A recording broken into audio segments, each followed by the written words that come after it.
Here is Tales Retold. So tales that we may be familiar with, but retold in a different way.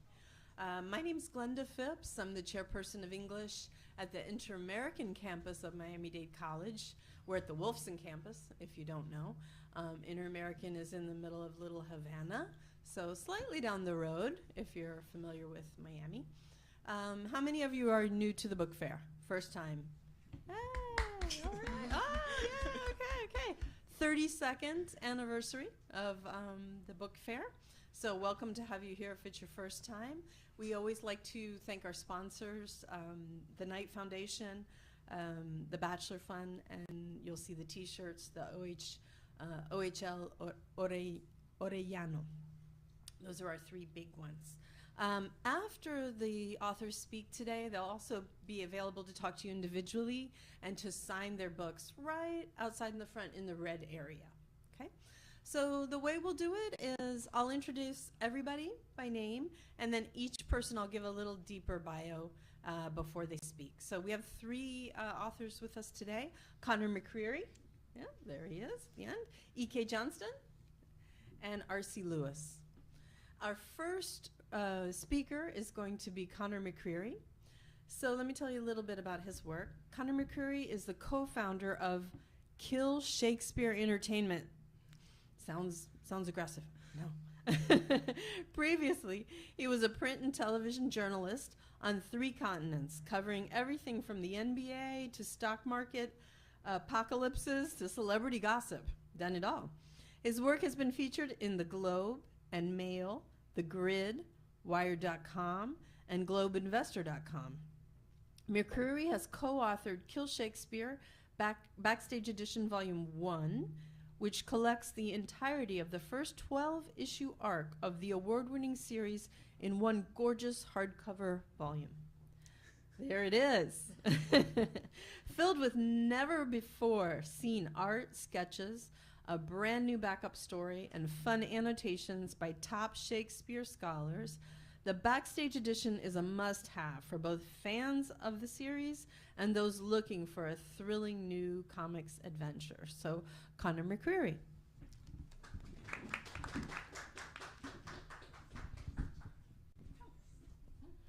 First of all, I have to apologize. I am apparently going through puberty again. Look, girls! So yes, excuse me, it's been a bit of a long festival. So I'm not going to be doing a reading for my book because my graphic novels are visual, and although now I actually could do a couple of really funny voices to pull it off much better, that's not necessarily my strong point. But I am going to talk a little bit. I normally do a little speech here that's basically called Why Theft is Okay. And I think that's particularly relevant for the kind of books we have here. Who here is familiar with a comment that Pablo Picasso once made about how good artists borrow and great artists steal? Has anybody ever heard that before? Did you know that Picasso stole that? T.S. Eliot, about 2 years before, made a comment about how immature poets borrow and mature poets steal. I like to imagine that him and Picasso were at some sort of absinthe party together, and Picasso, woke up 3 days later and was like, oh, where did I get that from? Must have been me. And then, away we went. And the point of that is not just to justify the fact that the 2 books I'm best known for are Kill Shakespeare, which is basically if Game of Thrones and Shakespeare had an illegitimate baby. That's Kill Shakespeare. All of the characters, one world, kind of pit against each other to end all tragedy by killing Shakespeare himself. The second book I'm most known for is Sherlock Holmes versus Harry Houdini, which sort of imagines a world where Holmes, excuse me, I really feel like a Muppet, where Holmes and Houdini could have coexisted.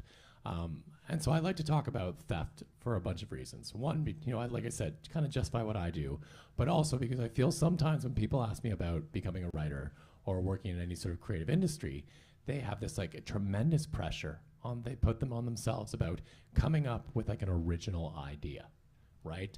That's like, we all have this image of this like windswept Scottish plains with this like, moor, it's a moor and there's like a tower, and at the top of the tower is a candlelit room, and in there the artist toils unceasingly, racking their brains trying to find that one brilliant idea.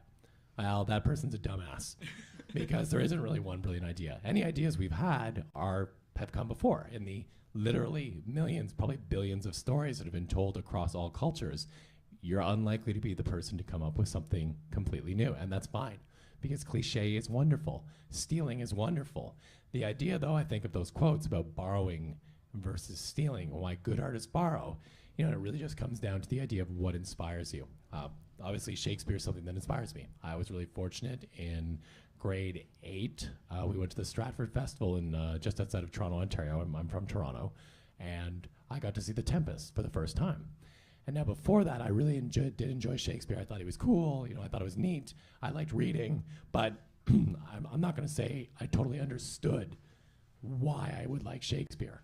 But it was going to the play and seeing Caliban looming over Miranda, and looking at that, and suddenly my little 14-year-old brain realizing this guy has either already had his way with Miranda or he's about to.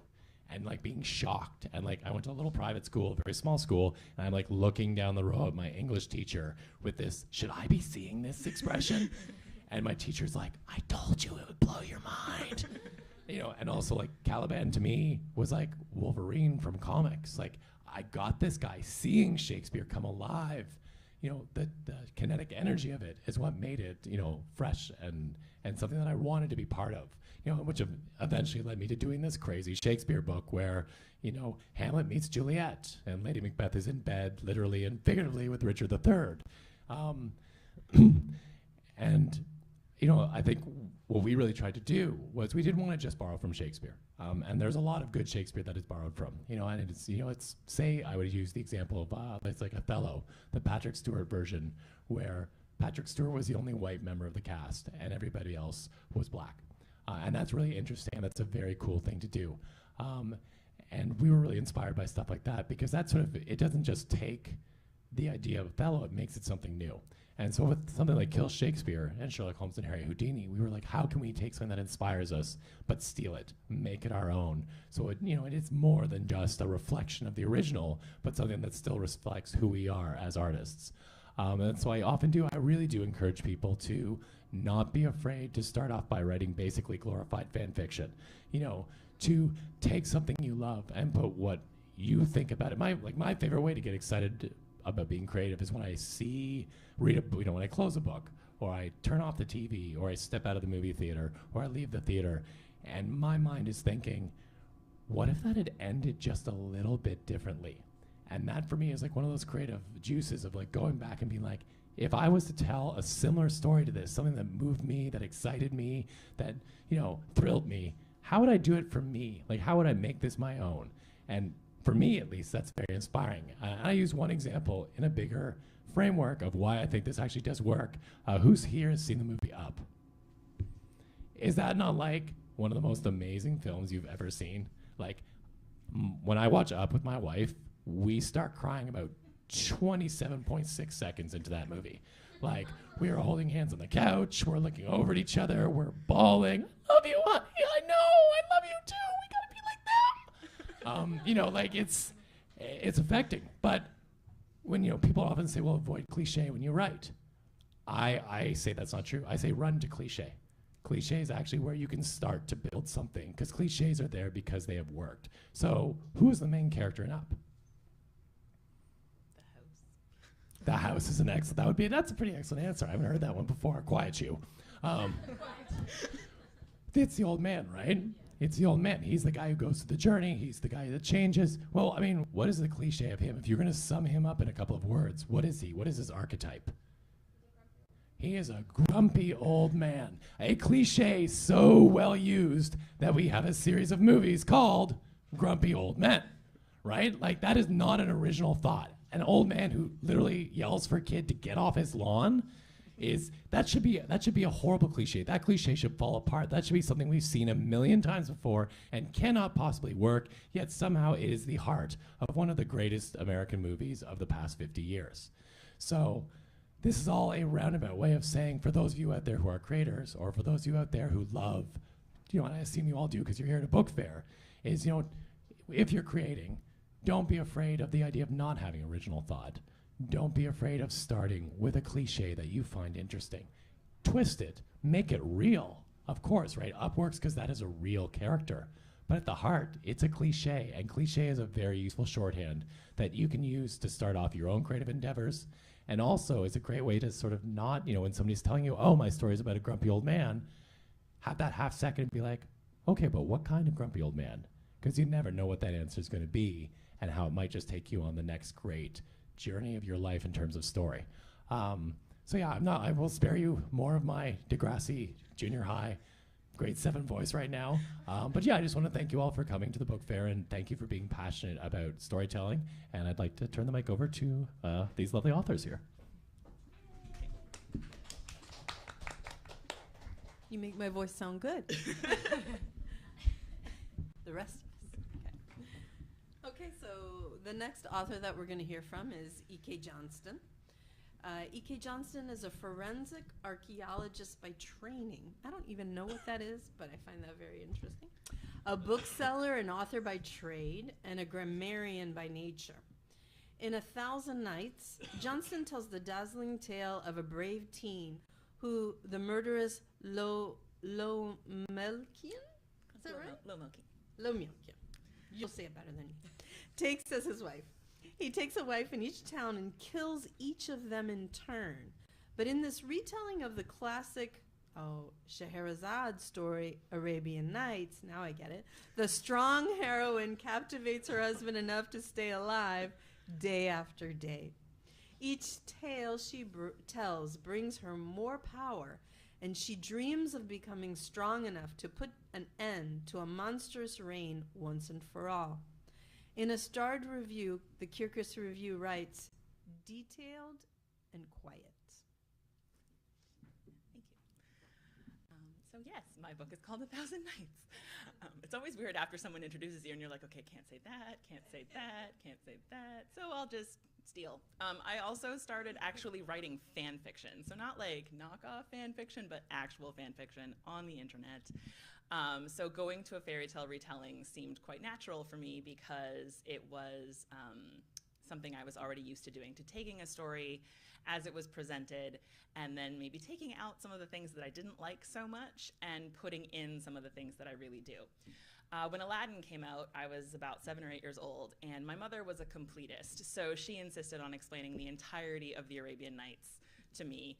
And so she tells this story about this girl, Scheherazade, who marries the king, and he has been beheading his wives in the morning because he can't trust them anymore since his first wife cheated on him. And this goes on for 1,001 nights, which is almost 3 years, which is enough time to have 3 children, which she does. And then at the end of 1,001 Nights, he's like, you know what? The kids are cute. You're very smart. I'm kind of over the murdering thing. And they all lived happily ever after.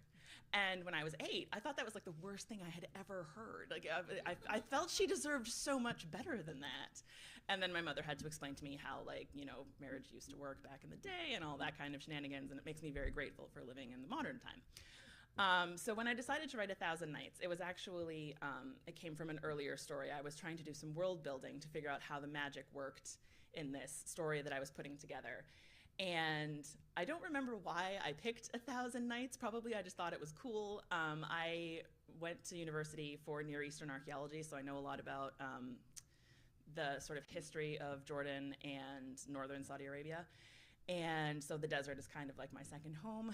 And so when I when I started thinking of the story, it was just gonna be a very small world building exercise. And then one night I was at work and I thought of the line, Lomelkian killed 300 girls before he came to my village looking for a wife. And then I realized that I had a book. I also had a problem because, as I said, I didn't like the ending of the story, but I also wanted to keep the ending of the story as I was doing the rewrite. So that created a bunch of challenges because a lot of the time in young adult novels, we do a lot with romance. I love reading it. I'm getting better at writing it, but I wasn't entirely sure what I was going to do with this book because I didn't want them to fall in love. And to sort of make up for that, I guess, I gave my main character a sister. There is a sister in a couple of versions of the Arabian Nights. She's 12 and she comes to the palace with her sister when Scheherazade marries the king. And after the wedding, the king comes into the bedroom, and Scheherazade is like, hey, so my 12-year-old sister, super scared of living in the palace. Do you mind if I tell her a story before we go to sleep? And the king says yes, and that's kind of how the whole storytelling thing starts. So I wanted to sort of bring the sister in. So I made her the same age, and they're much closer friends than they are in the original. And they sort of create this feedback loop of emotional support for each other. And then I figured, since I'm marrying this poor girl off to this terrible, terrible guy anyway, I might as well also give her some magic to back herself up with. So she has this sort of power that's growing every time she tells a story. She starts to see them, she starts to make them, and she starts to sort of bring them physically into the lives of other people through her power. The villain of the story is the king still, and I'm going to read you a very short piece from his point of view, which really tells you most of what you need to know about the bad guy and why I decided there wasn't going to be the usual romance.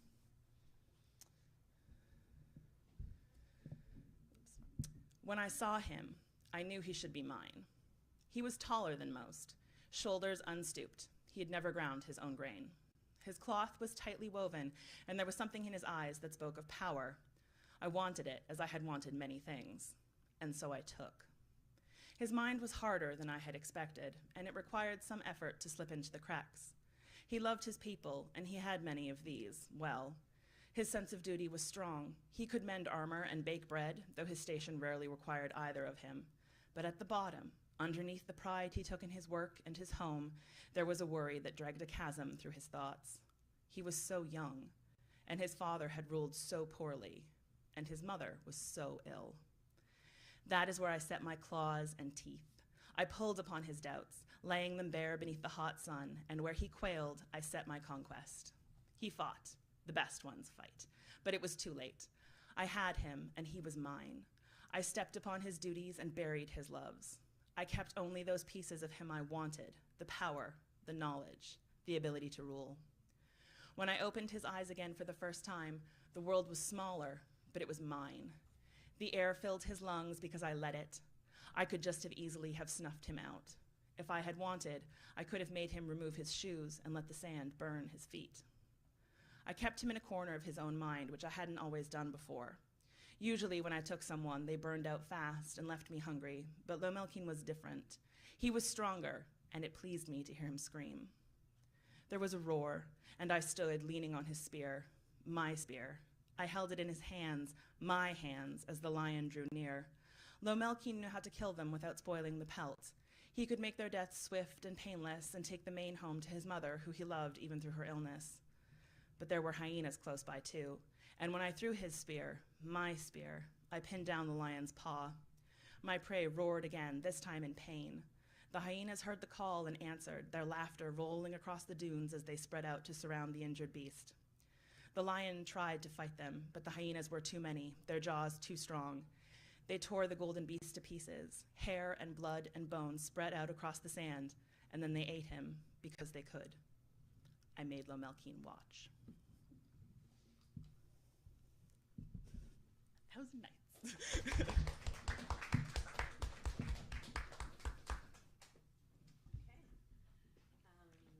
And our last author is R.C. Lewis.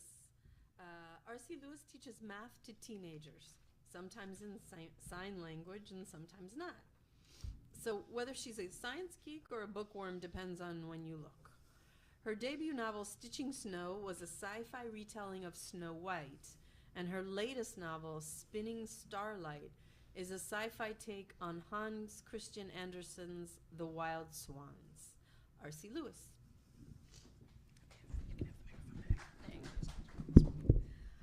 Well, the first thing you should know about me is that really I'm a science geek all the time, even when I am being a book nerd. So that explains why I always go for the sci-fi retelling on both of my first two novels here. So Stitching Snow, as she said, a sci-fi retelling of Snow White. I would say it's Snow White in space if Snow were a cage-fighting tech head with daddy issues.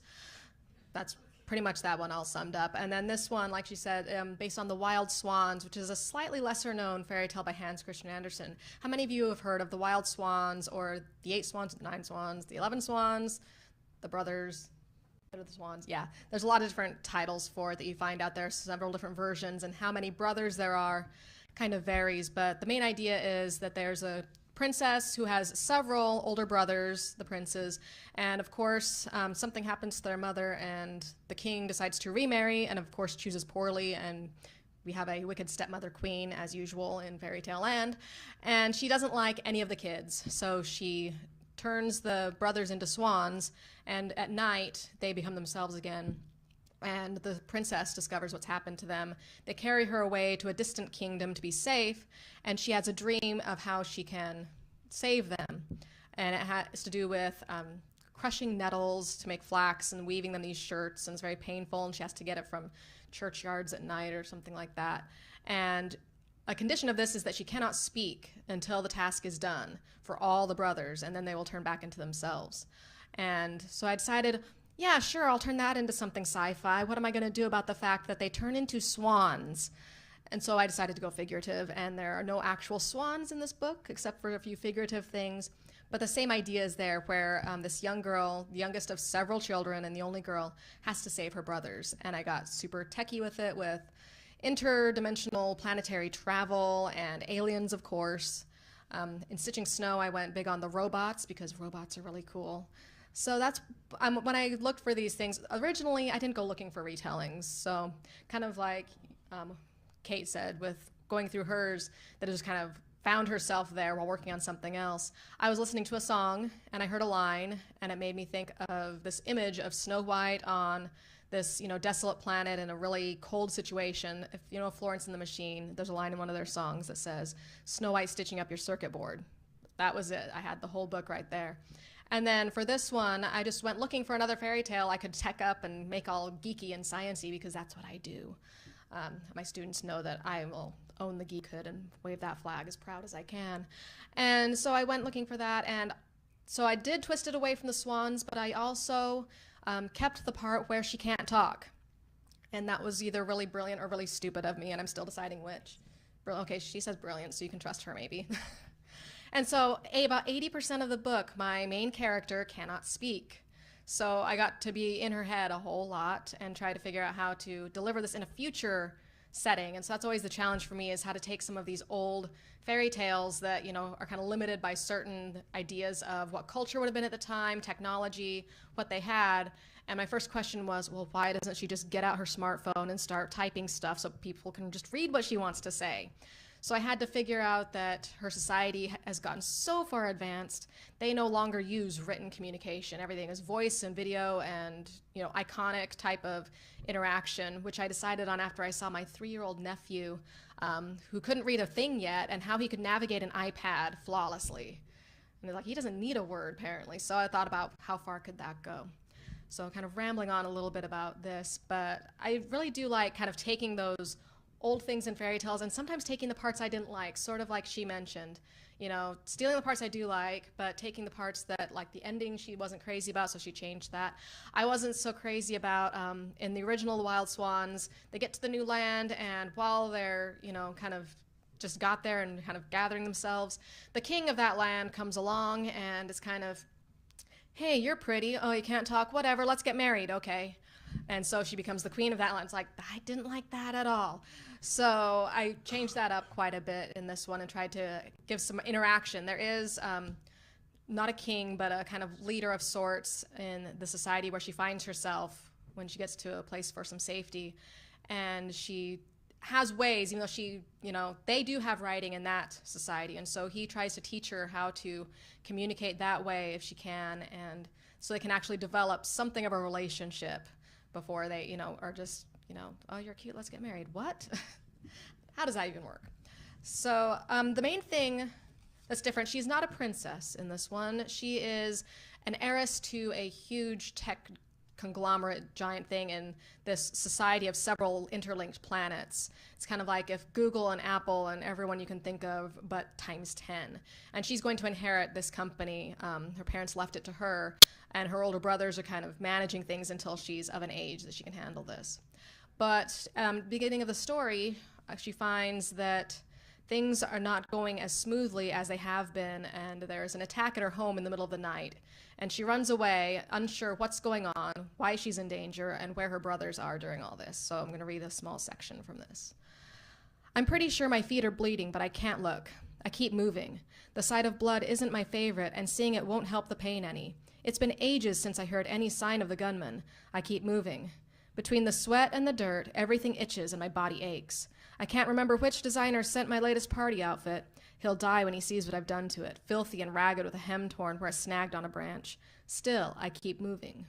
The tree's thin, revealing the edge of pinnacle in the dim pre-dawn light, and I finally stop. The city means civilization, protection. It means getting to my brothers, making sure we're all safe, and figuring out what in the abyss is going on. I take a moment to orient myself. Anton's place is closest. About 1 million people stand between me and the boys, and at least as many vidcams. That keeps me frozen at the last tree. I'd had no reason to bring a comm tablet for my walk along the river, but now I would cut off my bleeding feet for one.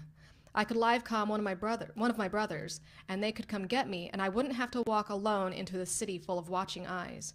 Then again, maybe those eyes are a good thing. The gunman came out to the house, the one place the vidcams can't go, and in the middle of the night. Whatever they were planning to do, they wanted to be invisible. Maybe ransom. It would make sense as much as anything. For once, having every sneeze caught on a vid might be exactly what I want. It might keep me safe long enough to get to my brothers. Or I might have to run for it again. If only my feet didn't hurt so much. It takes 10 minutes for the first vidcam to find me. I'm still on the outskirts of the city, where there wouldn't be much hovercar traffic even if it weren't so early. The cams usually stick to downtown or the trendy entertainment districts, but a few wander the edge of the city, looking for something interesting. Liddy Jansen, dirty and bleeding, definitely qualifies as interesting. Oh yeah, I put mechanized technological paparazzi in there as well. Kind of important. Right? Okay. We have time for some questions. What questions do you have for them? We love questions. Do you feel like your students, because you're a teacher, do you feel like your students inspire you in any way? Definitely my students inspire me. I began writing while I was working at a school for the deaf. As she mentioned, I sometimes have taught deaf kids using sign language. And my first attempt at a manuscript, which is not published currently, will only be if I really rework it to death. But it was inspired by those students and thinking of what I saw in them that I hadn't seen yet in any of the young adult literature, and just kind of trying to represent the various, types of kids that I see, and that no matter how invisible they feel, they aren't really ever that invisible to someone, so that someone can see what they're really doing. For Mr.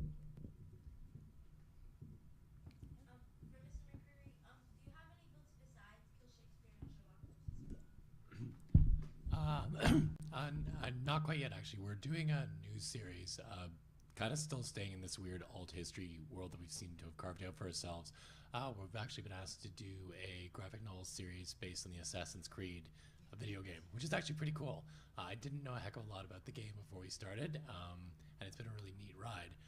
And there's a couple of other things that are on the go that will soon be announced, but I can't say anything yet. So, Secrets. yes, secrets afoot.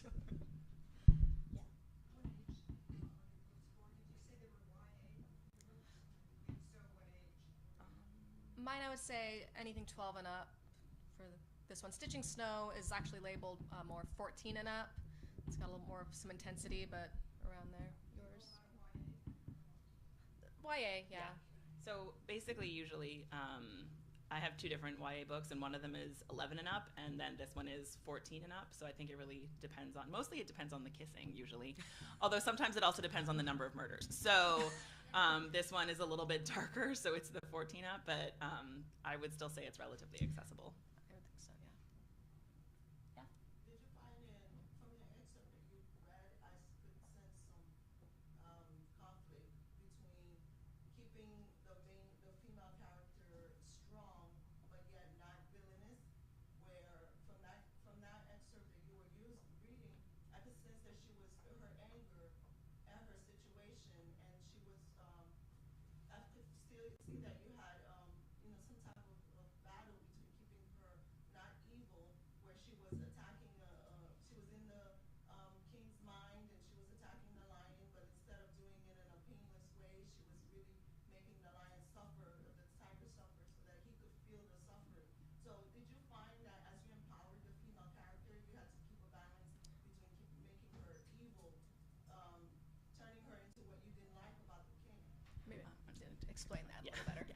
Sorry, that was my fault. The narrator of that part is actually the villain of the book. So he is kind of like a demon fairy-ish thing, and he takes possession of the king, and that's why. So the villain is two people basically, the physical one, and then the person pulling the strings.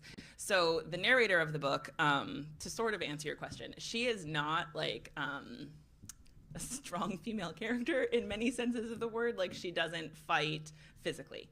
All of her, like, her entire power source comes from her relationship with her sister and her own mind. So she does a lot more spinning and weaving, and that's how she actually creates her power base, rather than like learning how to fire a bow and arrow or taking up sword lessons or anything like that. And that was actually very difficult to write, because I grew up reading like the Tamara Pierce sort of like girls become knights books.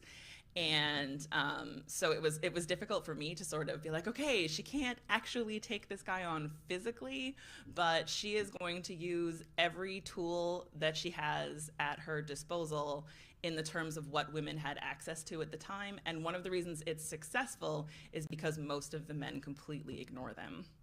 So it was kind of an interesting dichotomy to go back and forth, as you said, between this like very evil person, and it was kind of convenient because I didn't have to make him nice at all, except at the end you need to like what's left over. So it was sort of an interesting way of putting it together. And again, I apologize for failing to tell you who narrated that chapter, because that was definitely my fault.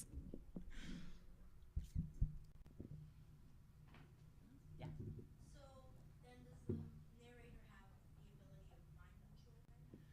She has, oh, sorry. I'm just working over the microphone. She has magic. So what she can do is, as she tells these stories, they start to like manifest physically. So she'll tell a story about an enormous bird that attacks someone, and an enormous bird attacks someone. And eventually her magic gets bigger and bigger and bigger. And as she starts to do it on purpose, rather than just sort of accidentally calling things into being, she really starts to focus on specific things. And that's how she's able to sort of get everything together.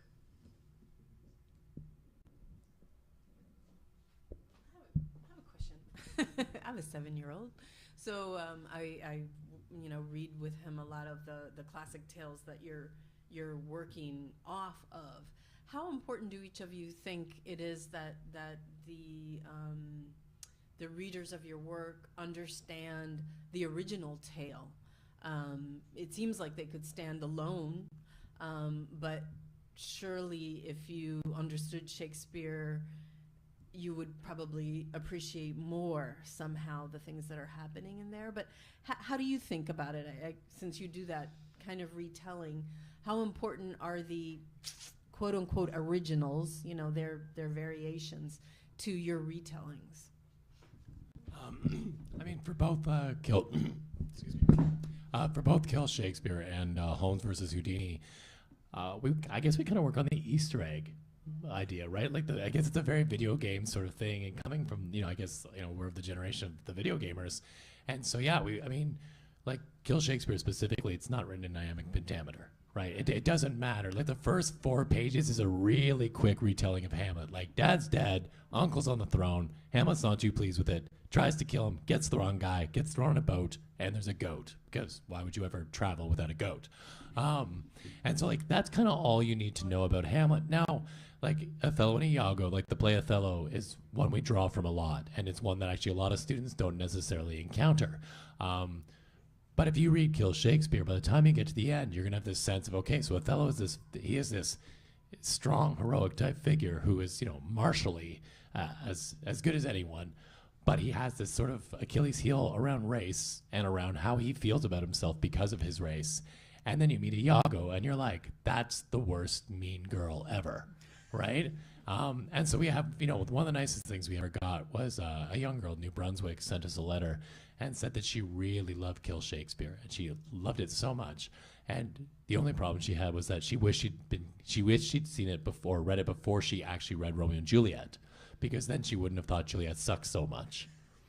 So in some ways, we have some readers who they actually benefit from going here first. I think especially with Shakespeare, because there's so much of a battle with language with Shakespeare. So we do have students, and and also people were like, we had a guy who wrote us, he was 52. He hadn't read Shakespeare since he was like 14, and was like, I didn't even read it then. read this, loved the Iago-Othello relationship, and then took his wife to go see Othello because it was Shakespeare in the Park was in their town. And he was like, she did not know who I was. You know, like, what are you suggesting we do? So I think it can work both ways. I mean, if you know your Shakespeare, there's a lot of fun Easter eggs that we've tried very hard to bury. And like this book actually has like 60,000 words of annotations from Shakespearean scholars who tease out every reference we make. But I think it's just as satisfying. I can't speak for you guys, but I think that's the fun of doing these things, is so that somebody could stumble on your work and then be like, I really want to find this original because that's probably even better. Well, at least with Shakespeare. I think too sometimes it has to do with slightly shifting values. When my nephew was 6, my mom bought him this like collection of fairy tales, and the only one he ever read was Rumpelstiltskin, and it upset him so badly that he didn't read fiction for like 2 years because he couldn't understand why anyone would do that to their daughter, or like he was just so like appalled by it. And some kind of that's sort of the way that I approached it too, because that was definitely my reaction to 1,000 Nights, and then to write the retelling. So I have had a few people be like, I didn't really like the Arabian Nights that much, and I'm like, that's okay, neither did I. That's why I wrote the book. So I think sometimes just because of the change in scholarship with regard to fairy tales and folk tales, and also the change in values that we have as a like sort of modern people, really sort of reflect as well on the difference. Just to follow up real quick, I think for me, I think it's interesting to be able to find the parallels between the original and the new one, because I take mine into the future, and with all the sci-fi and everything changes so much, mine is always about the symbols and the themes that are underlying the original. So I did a lot of research into what the academics and the scholars were saying about the fairy tales, especially with Snow White, and kind of how can I take that and then tie it into this new thing. So you might not always recognize something as part of the story, but it really is. I really did take it from the original. It just wasn't what was on the page, but some of those underlying themes that were going with it.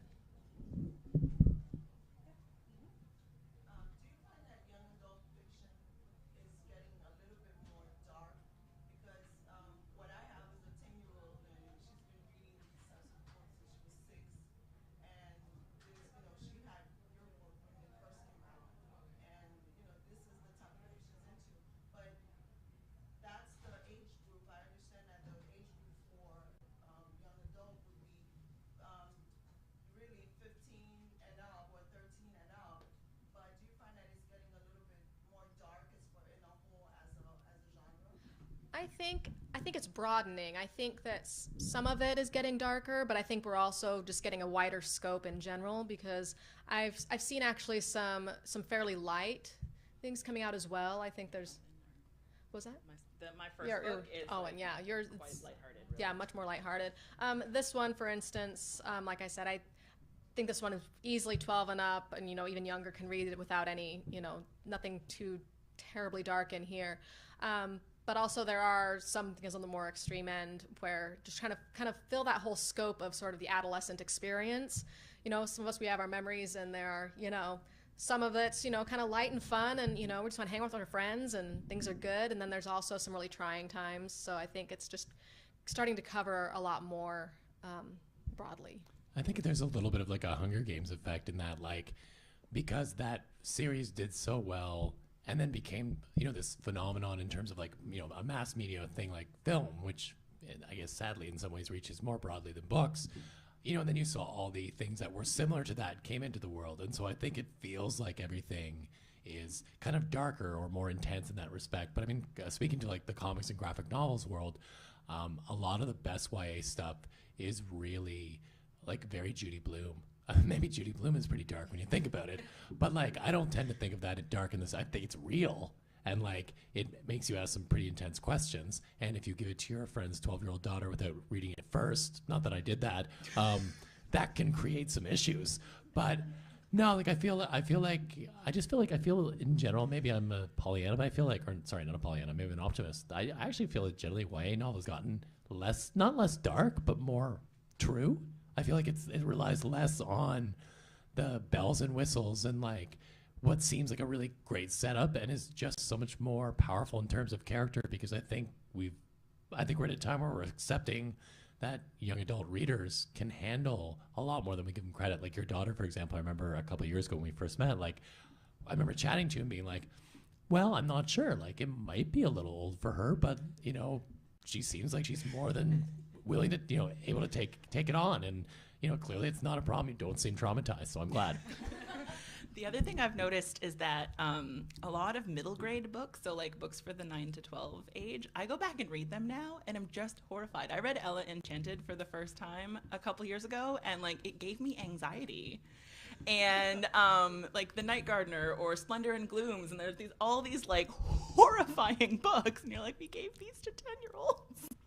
So I think sometimes it really depends. Like the middle grade books can also be exceptionally dark. It's just a little bit more adventure-y, whereas the dark books in YA are usually dark because they're real world events or something that could conceivably happen to a person rather than like getting cursed by the dude who keeps the garden at the enormous mansion that you're currently gate crashing. So I think there's this sort of interesting dichotomy, but as Rachel said, there's also it's getting much, much broader. So sometimes I tend to write lighter fantasy, and I'm always concerned that someday they're going to be like, yeah, we need you to murder more people in this book. Which, to be honest, has happened on more than one occasion. And I think that it's sort of that is happening less often because the whole genre is sort of broadening. I think that's a big part of it. The genre is broadening. I mean, you've got the Diary of the Wimpy Kids, you've got the comic, you've got the it's kind of all over the place because the genre is broadening and deepening in many ways. We're gonna have to end there. So thank you to all three of you, and thanks to the audience. Thank you so much. They'll be signing